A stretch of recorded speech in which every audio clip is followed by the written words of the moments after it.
Beasaingo gaztetxearen ekimenez, zentzuz drogatzearen inguruko solasaldia egin zuten ostiralean. Eta saioa Ailaket elkarteko Unai Pérez de San Roman kideak gidatu zuen. Gure helburuen artean kontsumo arduratsua dago. Beraz, pentsatzen dugu kontsumo arduratsu bat posible dela, drogen kontsumo arduratsu bat, eta horren alde egiten dugu. Da orduan gaur, gure ikuspuntua emango dugu, baina hori ez, baita ere besteen pentsamoldeak entzun, eta gainera kasu hontan beraiek gonbidatuta, beraz guretzako plazarra hemen egotea eta gure ikuspuntua ematea. Kontua da solasaldi moduan egitea, jendiai entzutea eta danon iritziak entzutea eta akordio batera iristen gean edo ez.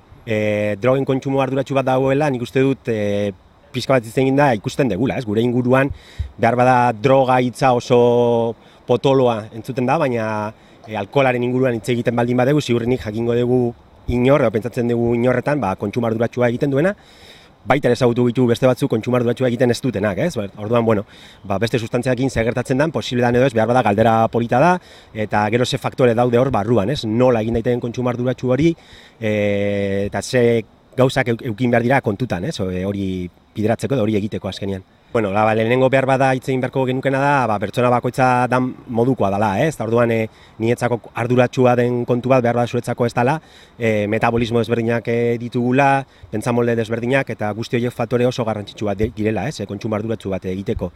Gero beste faktore oso garrantzitsua da, sustantzia bera, ez? Lehen esan dudan moduan, ez dela berdina alkohol hartzea, tabakoa, ero kokain hartzea, ez? Orduan, sustantzia ere oso garrantzitsua, hor barruan faktore pilo daude ere, eta azkenik inguru giroa, ez? Edo nun egiten dugun, eta nola egiten dugun, zertarako, zenbatetan, eta olako kontuak ere, benetan garrantzitsuak, eta behar bada horiek askotan ez ditugu kontutan eukitzen, ez? Eta sustantzia berri gehiago daude, askotan gaina saltzen dira beste batzuk izango balira bezala, eta hor arrisku asko daude, ez? Kontsumo arduratsu bat existitzen baldin bada behintzat da, jakinda zer hartzen ari zen.